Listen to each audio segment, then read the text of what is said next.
Okay, so welcome everyone. I'm Andrew Stuck from Walk, Listen, Create. We're a social enterprise supporting artists, performers, and writers who make work about walking or make work to be consumed on a walk, I think would be the way to describe it. Those of you new to salons, these are events where we invite a guest who's written about walking. We tend to try to find out as much about them and their approach to writing and their approach to walking, and not so much about the content. Radhika, who's our guest today, is not actually writing about walking in her book, but she's writing about the footprint, which is, it's a bit like you can't have one without the other. I don't think you can have a footprint without walking. So there will be a bit of discussion about walking in it. She and I will have a chat for about 10 or 15 minutes. We encourage you during that time to post any questions in the chat. Radhika has chosen that she will read a passage from her book. Hopefully we'll get some discussion going. If you've written down things in the chat, opinions, comments, questions, we'd be very happy to invite you to ask that question and actually get involved in the conversation. And we close at the end with a multiple choice quiz. And the purpose of that is that we've managed to wrangle a book from Tim Roberts. Tim is Radhika's publisher at NP Press. So thank you, Tim, if you're on the call. And thank you, Tim, even if you're not on the call. And the brilliant news is he's only got print copies, not the ebook. So he's actually going to mail a print copy from the States. So one lucky winner will walk away with a print copy. The multiple choice quiz is usually pretty hopeless to get all the answers right, and it gets a bit mad at the end. So we leave it right to the end and give Radhika a good chance to chat away to everyone. Okay, so what I'm going to do next is I'm going to read Radhika's biography that she wrote on the Walk, Listen, Create website as an introduction. So here we go. Radhika Subramaniam is Associate Professor of Visual Culture at Parsons School of Design, the new school in New York City, where she was also the first director, chief curator of the Sheila C. Johnson Design Center from 2009 to 2017. With an interdisciplinary practice as curator and writer, she explores crises and surprises as they emerge in urban life, walking, art, and human and non-human relationships. Now, I'm going to add a little bit more bio to this because Radhika is also on our grand jury for the Marshato Awards that we've set up for walking art. So she's very knowledgeable about walking art, and she's also very knowledgeable about the footprint. So Radhika, I'm going to put you on the spot. What was the initial prompt, and what's your continuing fascination with the footprint? I think so it's actually good that you say this about walking art. I think I was beginning to think about what I would do when the Prespa conference, which several of you know, the Prespa conference that Yanis and Yanis Diogas and Kiert organized, I think first in 2019. And when I was thinking about what I might do for that conference as someone who is a writer rather than a walker, but not necessarily a walking artist in the way in which many people on this call are, somehow the idea of the footprint popped into my head, and I think the thing that I first thought about for that and what I wrote for that and presented at that conference was really the contradictory or the ambiguity that is inherent in something that is a legacy of walking. So something that, is the legacy of your foot on the ground and a moving foot. So it's not just the foot on the ground, it's the moving foot.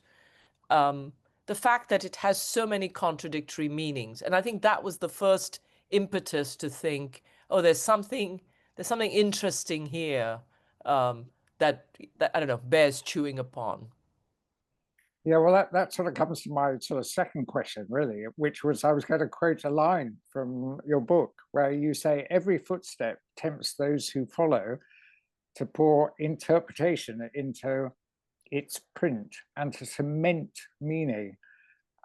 So perhaps we've asked people to put in the chat their suggestions for footprints, but perhaps you can suggest a set of footprints where its meaning has changed over time. Well,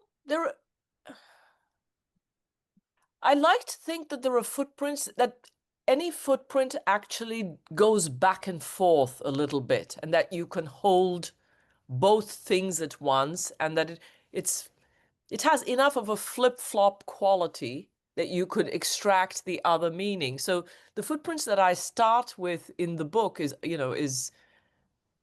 maybe the ones I'll go back to, which are the footprints on the moon, footprints made in 1969, the so-called the Neil Armstrong's footprints. And those are footprints that even at that moment were, on the one hand, this absolutely, for people who were alive at that time and watched it, remember watching it on television, a thrilling moment globally watched, that, that really did signify some great excitement about what human beings could do and where we could go and what futures could be, and that sense of adventure and the sense of boldness and so on. But at the same moment, Gil Scott-Heron, said in the States, Whitey, that's another action by Whitey, right? Like, so Whitey goes to the moon. So there was at that same moment a recognition that nothing was happening at home, and that these marks are made, and they're colored by questions of race, questions of gender, questions of where money is being poured in by the space race, and all the rest of that. So all footprints, I feel like, hold some of this ambiguity in them, some more than most. But that is what is exciting to me about the footprint, that you're not going to find a pure one.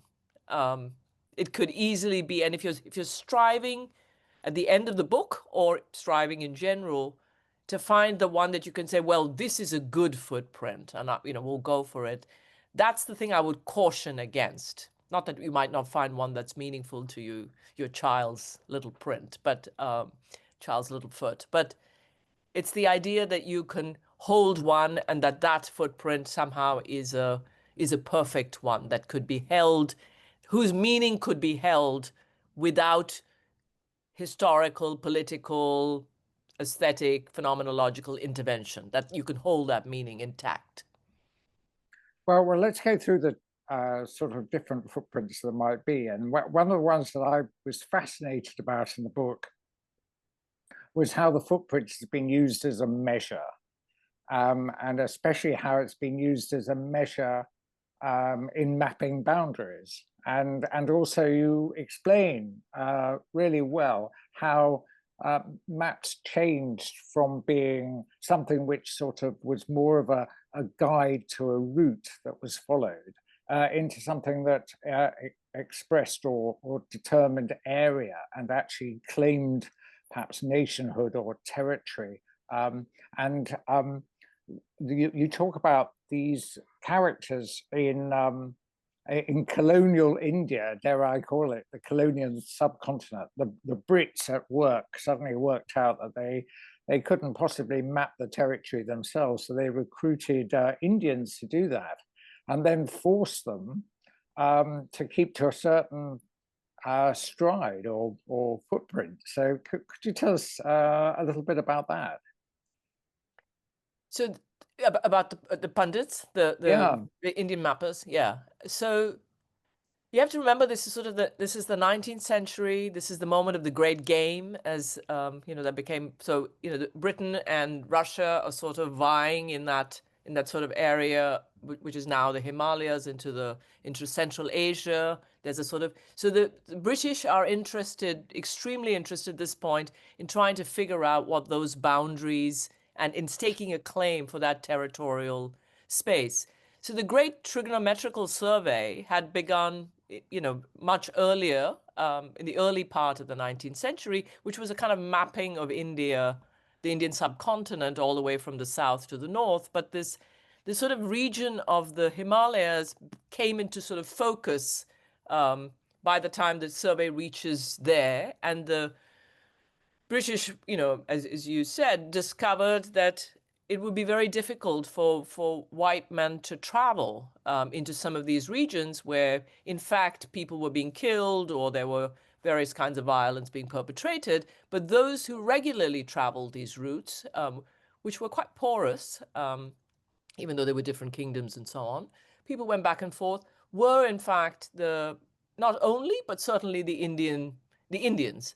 So there was an attempt, first in the northwest, and then a great deal along the Tibetan border, to recruit and train Indians in a specific pacing technique, so that they would be able to measure exactly how many paces constituted a mile, and thereby be able to walk the distance from X to Y place, or whatever it is that they were trying to map. The maps do all kinds of work. They map the journey of the Brahmaputra River. They map a kind of border. They map a distance between places. And this was whether they were walking on the level ground or on yes, up they and had to down learn how slopes. to walk. I mean, it is actually astonishing.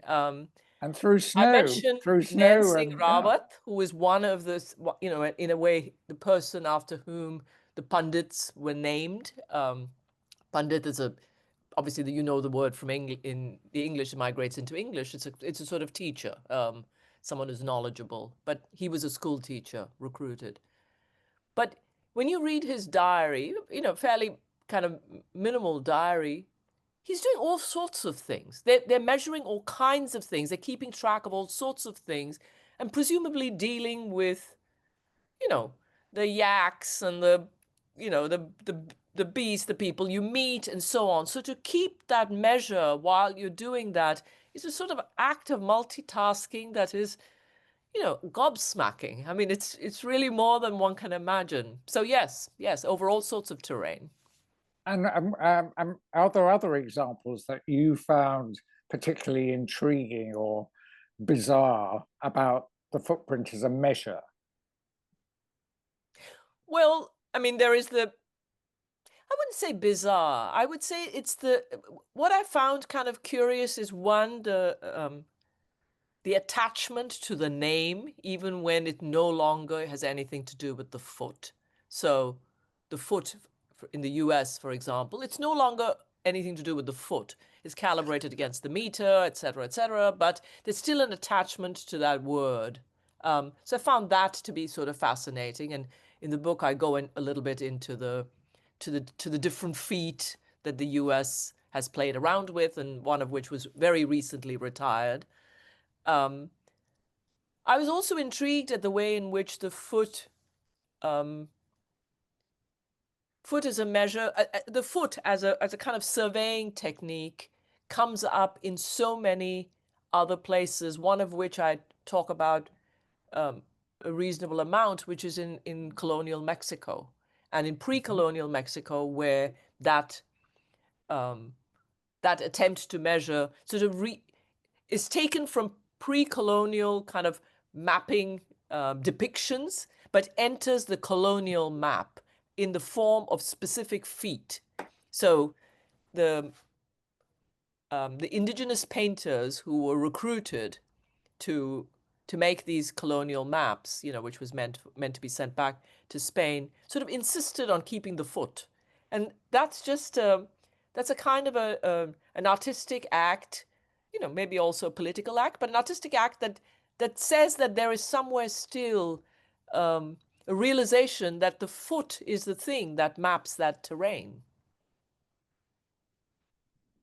Yeah, no, it's fascinating. And you also talked about, is it the Hopi in southwestern United States as well? You were talking about the territory there that was mapped as well. Yes, So now yeah. the Hopi, like I also talk about the Yolngu in Arnhem Land.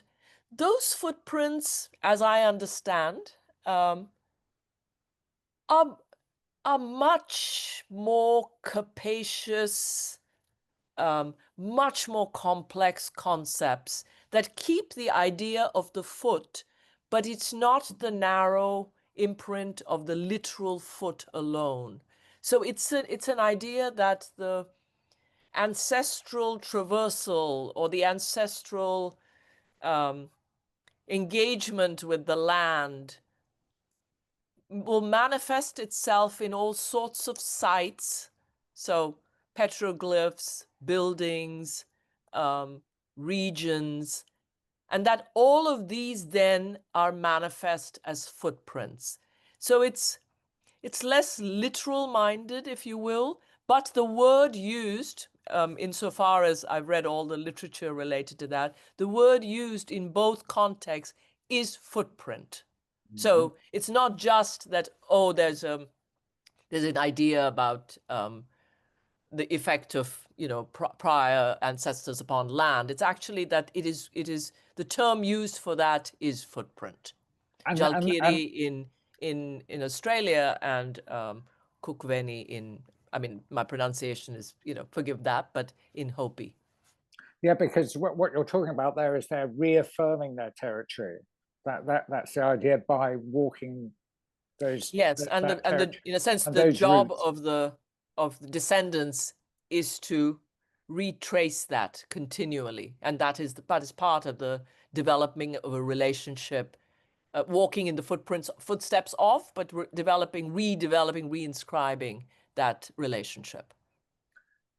Okay, so if we move on to another use of the word footprint, of course, is the idea of a kind of ecological or carbon or environmental footprint.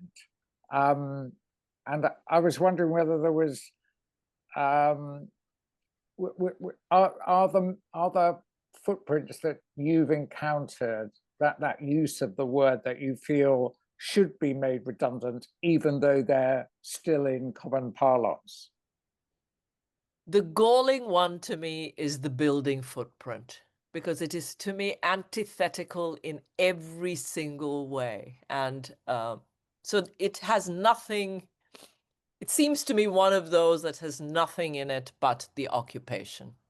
That it's very difficult to extract the mobility, or the sense of a human and anthropogenic relationship, which you can to some degree with an ecological footprint and so on. But the building footprint is nothing but that.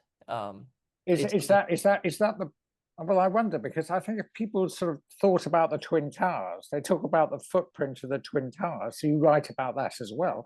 So does that not hold some?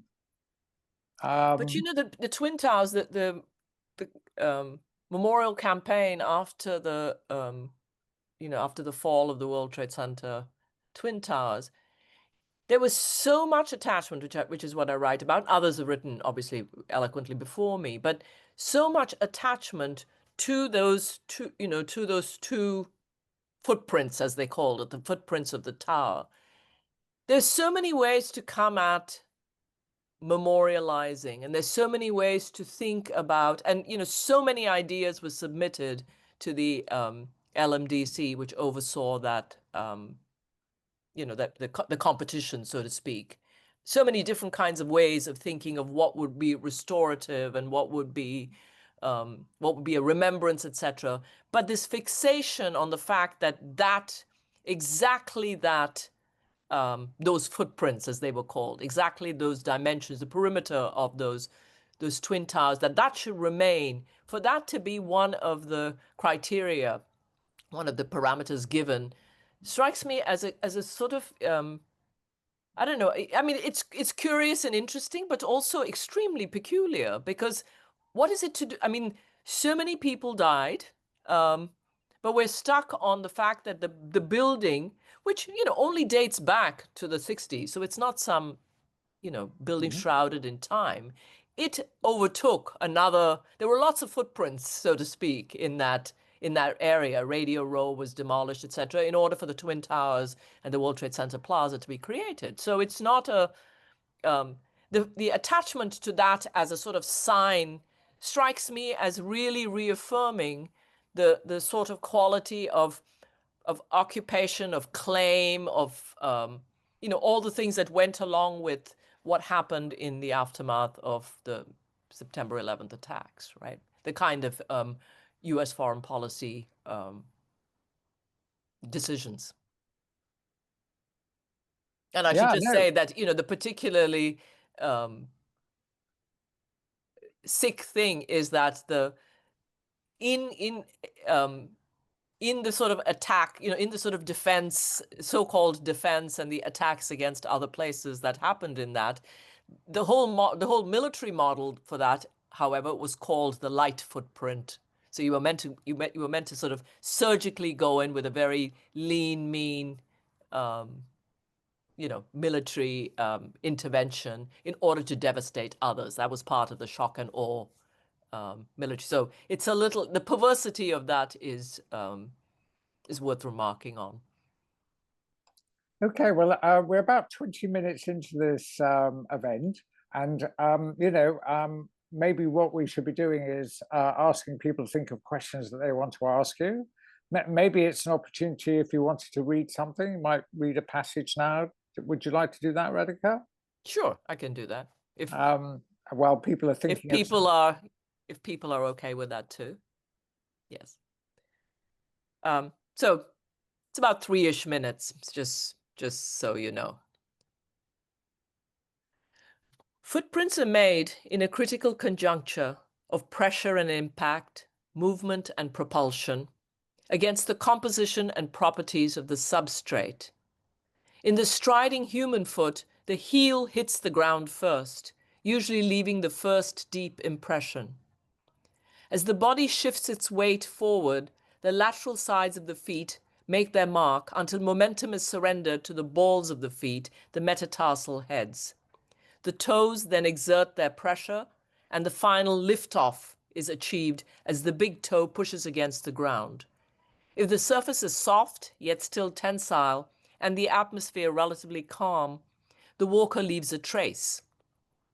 Many stories are contained in these traces, born of casual confidence, force, curiosity, desire, hesitancy, strain.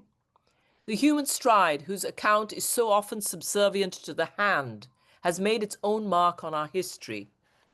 The fruits of our handiwork, quite justly, enjoy the focus of considerable attention. On the other hand, the products of our footfall are much harder to grasp, most discernible perhaps in the vast range of our migrations. But while the trace of our hands, the fingerprint, has been appropriated by the disciplinary apparatuses of the state, the footprint has been resolutely ambiguous, interpreted equally in terms of its impact as its sense of initiative, simultaneously enigmatic and evocative, signifying both presence and absence, forceful yet transient.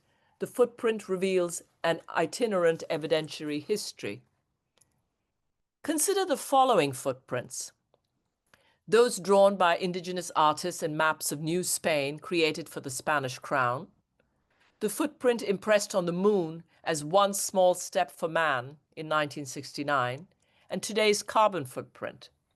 The prints on the Spanish maps make visible within imperial cartography the lifeways that were being violently obliterated under colonial rule.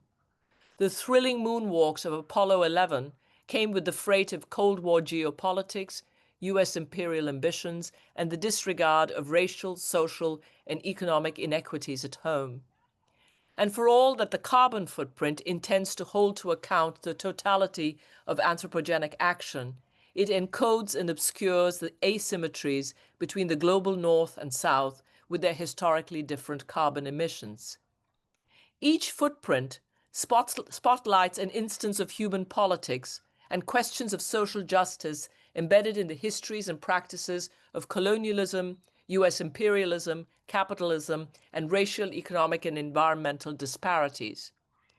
While that clarity is bracing, it's illusory. The footprint so constructed is an object, a fixed event or moment in time, but this assumed legibility comes at the cost of masking the footprint's mobility. Not only is it formed in motion, it carries with it other trajectories, other ideas, people, and histories.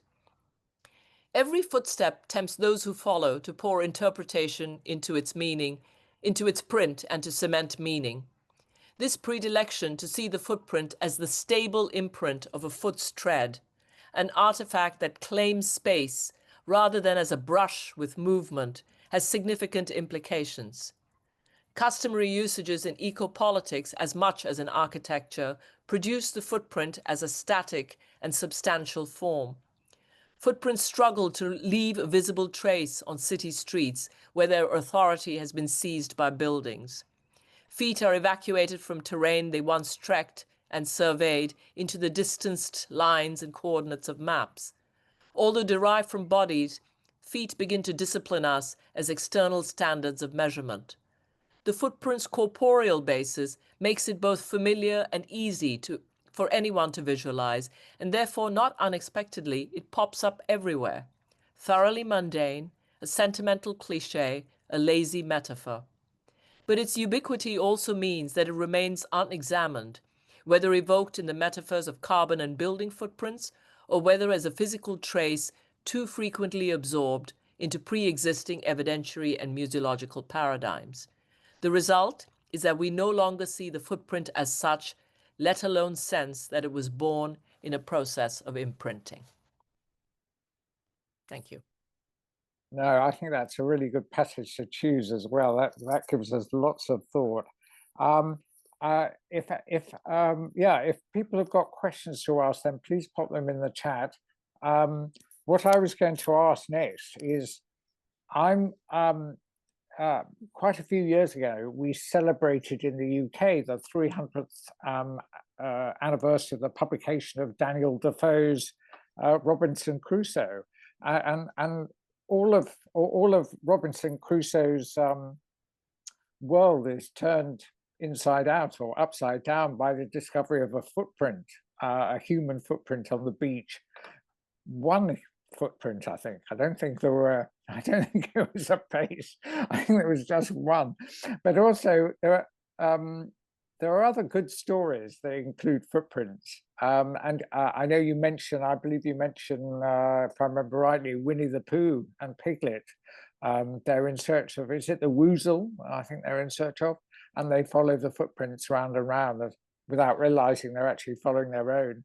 So fiction, writers, I know we've got quite a few writers on the call, so are there any chosen ones beyond the ones, any you didn't include that in the book? Oh, I don't know if there were literary ones. There were a lot of footprints that I did not include. I mean, lots and lots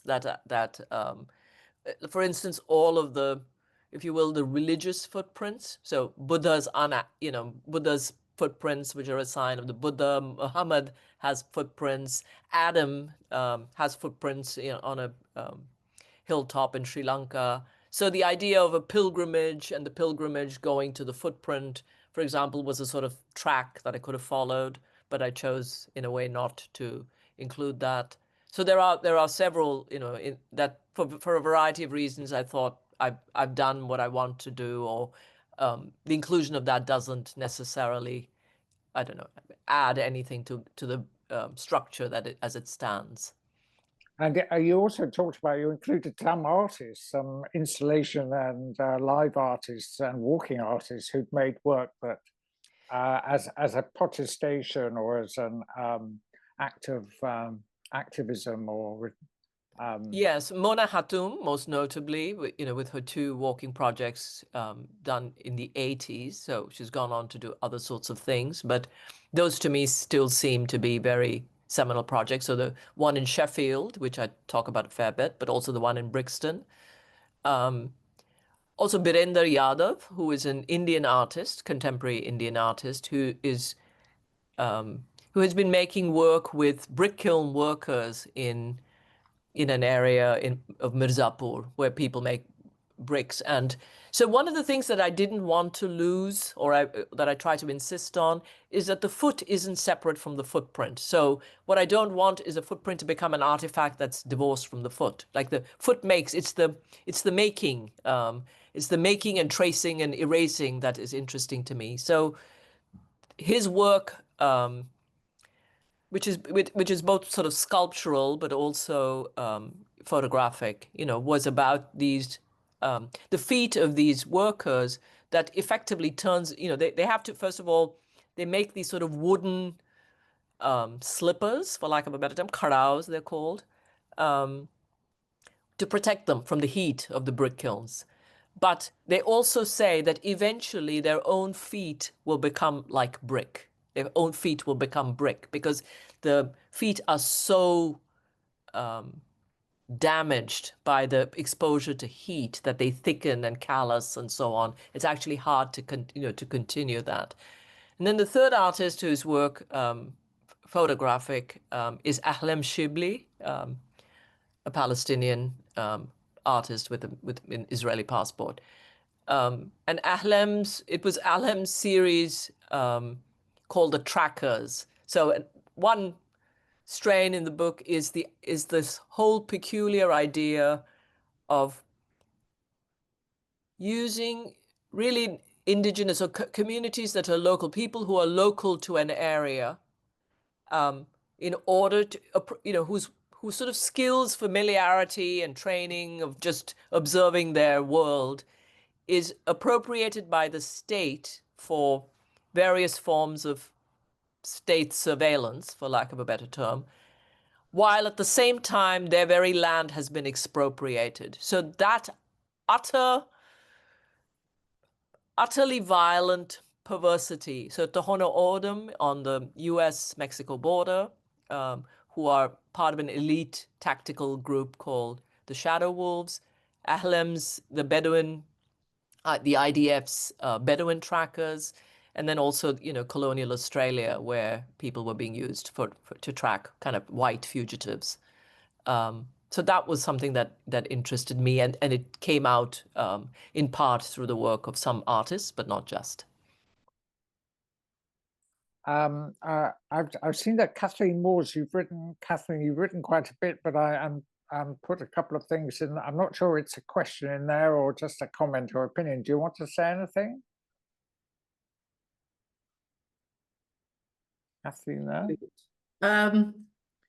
Yes, I actually haven't been to London to do this, but in doing my research from Canada on my family, I found an Old Bailey courthouse record that describes in detail from my own great-grandparents' mouths evidence of running, walking, scurrying backwards, describing really a map for me of an incident where their small shop on what was then Princess Street was robbed, or there was a bent coin that was used to purchase sausage, really. That's all it boiled down to. And I am compelled all of the time by this walk, Blackfriars Bridge, and all of these places I have no experience of, but I'm obsessed with the footfalls and because I am a walking artist, I try to imagine being back there and feeling almost, no matter how smooth or paved over the roads might be, imagining the energy from those footsteps beneath me. My daughter traveled there to London, and I sent her these descriptions and tried to even get her to walk this pathway, but of course she didn't have the excitement about it as I did. So I'm separated from this narrative by so many miles and an ocean. And yet I have this almost lived memory through this document that I shared. You might want to later read it, because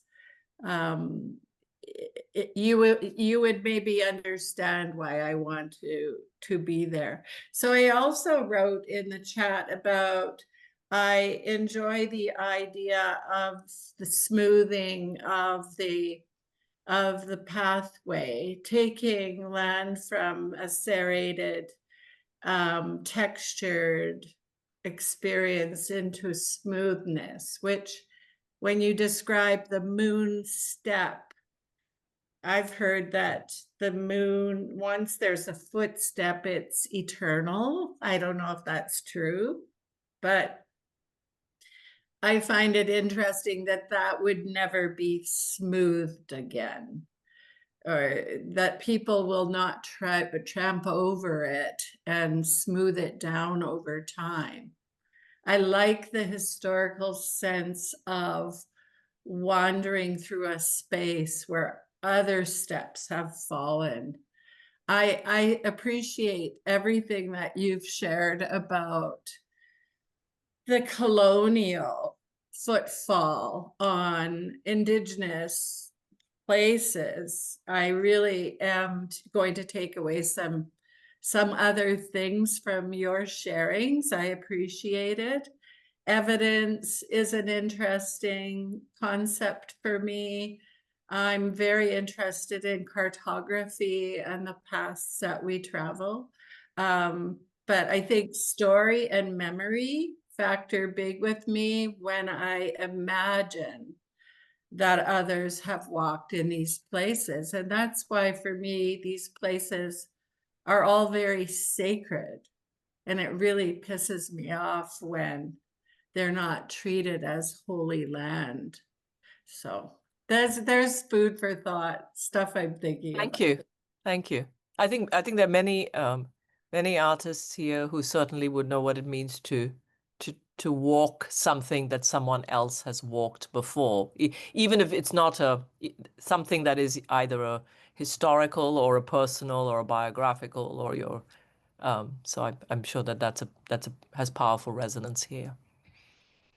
Something I was going to ask about too is, because a lot of quite a section of the book is about shoemaking, and you mentioned the brick making, but you also talk about shoemaking.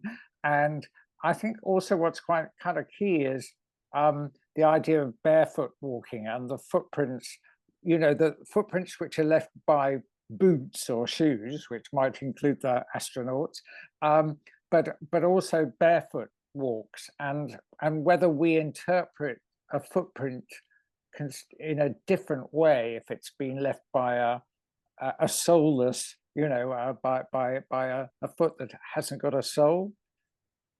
That's SOLE, not Yes.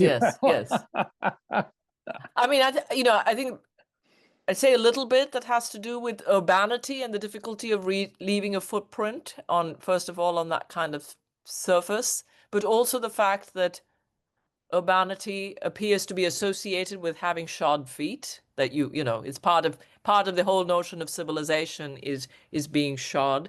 And the reason to talk about the shoemaking and the prosthesis, the fact of prosthetics for those who go barefoot, and the fact that they can't use the same prosthetic limb that someone who typically wears shoes, struck me as like an important thing to understand, that feet don't leave marks on the surface in the same way, and those surfaces don't have meaning. Another thing that I sort of left out, but could have, was the difficulty, the appropriation of criminology, which has focused greatly on the fingerprint, but less on the footprint. And there is still, whatever little sort of criminological research continues on the footprint, it is in areas where both there's a residue of sort of colonial penal structures, but also where there is a history of barefoot, still a tradition of barefoot walking. Whereas it's vastly disappeared, for example, in the United States, where there was a person. And it's got much more to do with understanding what a shoe sole, the kind of marks, to understand the tread and, those kinds of things, not about a foot itself and what you gain from a foot. It's interesting. Has anyone else got questions or opinions or comments? I saw something here which I thought was a bit unusual, was something that Jennifer wrote about footprints in the woodland and biodiversity. Jennifer, do you want to just say something about that? Hello, sorry, my camera's not working. Yeah, I was just mentioning that before coming on, obviously we had the prompt of what footprints to look out for. And last year I'd been reading on footprints, like physical biology and how humans affect woodlands. And I found quite a few papers that say that actually we improve biodiversity. So from an ecological point of view, you talk about the footprint, it's not just negative. Maybe when we talk about our ecological footprint, it also has like positives for human and animal interactions. Yeah, I just wanted to share that, and I wonder how that... some plants, rely on the disturbance, so to speak, for whether it's pollination or whether it's to grow. I should say that I don't say anything about ecological footprints. I'm just looking at the concept itself as it has been presented by those who introduced it. Okay, yeah. I was thinking though, I think what are connected though, when you're talking, I also find like the Bedouin tribes within Israel quite a fascinating concept as well, when you just mentioned it a minute ago. But I know it sounds like a strange thing to contrast, but I think from a human, very basic biological thing where we're spreading nature, and when it comes back to kind of our first footprints, maybe when you're talking about kind of people mapping the land for the first time and it being used by another people in the future, sometimes negatively in a colonialist context, maybe it kind of has the same resonance, like from basically our negative and positive effects. Sorry, I'm getting a bit crossed with what I'm trying to say, if that makes any sense. Are you talking about, it sounds like you're talking about sort of multiple histories that overlay one another. Yes? Yeah, basically trying to put into the context kind of, yeah, exactly, yeah. So kind of us as as animal is kind of what I'm thinking, like our original, and also as but like what that means now in a cultural context. For instance, a lot of the major paths or roads are really animal roads that humans followed, right? So I think the animal presence, or the non-human presence, is critical in that. Great. Anne Forrest has asked a question about, Anne, do you want to say something more? Hi, Radhika.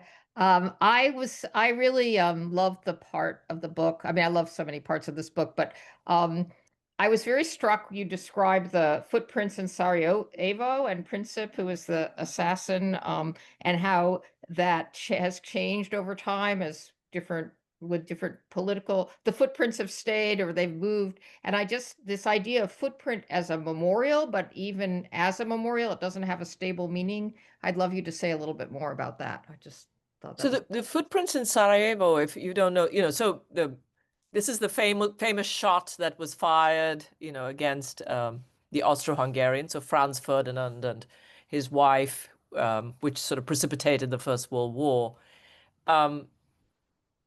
At some point, there was a decision to memorialize that spot. I mean, so it has a complex back and forth history, but to memorialize that spot with two footprints that signify where he stood when he made the shot.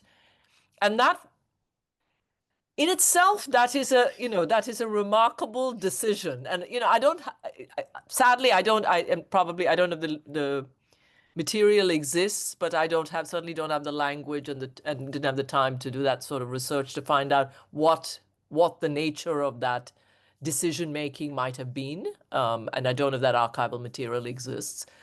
But it struck me as curious that here is an event that for for many people would be a kind of momentous event, certainly in Europe, a momentous event precipitating the war, but it's commemorated in this rather modest way with these two footprints on the sidewalk.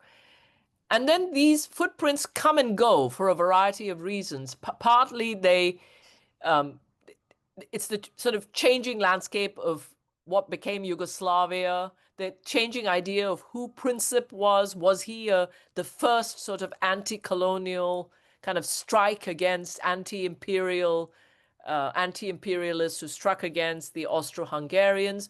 Or was he later actually just a Serb who then the Bosnians felt, very negatively towards during the war in the 90s? So Princip himself has different meanings, and the footprints come and go in this variety of meanings. But curiously, over a long period of time, 50 or more years, they have remained. They keep returning as a kind of signifier of this time, and they exist, as far as I know, still. Like they existed a few years ago, and I believe they still exist. So, to me, I'm also interested in this sort of obviously a created artifact, a created memorial that seems to kind of be able to hold this shifting meaning, this sort of shifting political winds around it of what it means, but to still kind of retain its physical form.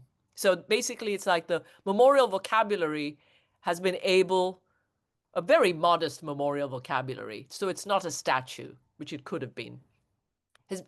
So I'm part of my speculation, very, very slight speculation, is whether in fact it is the modesty of that memorial vocabulary and its relative openness or even opacity that actually allows it to persist in a certain way. So that's just I wouldn't say that too forcefully, but it's a sort of speculation about why this footprint remains on that pavement.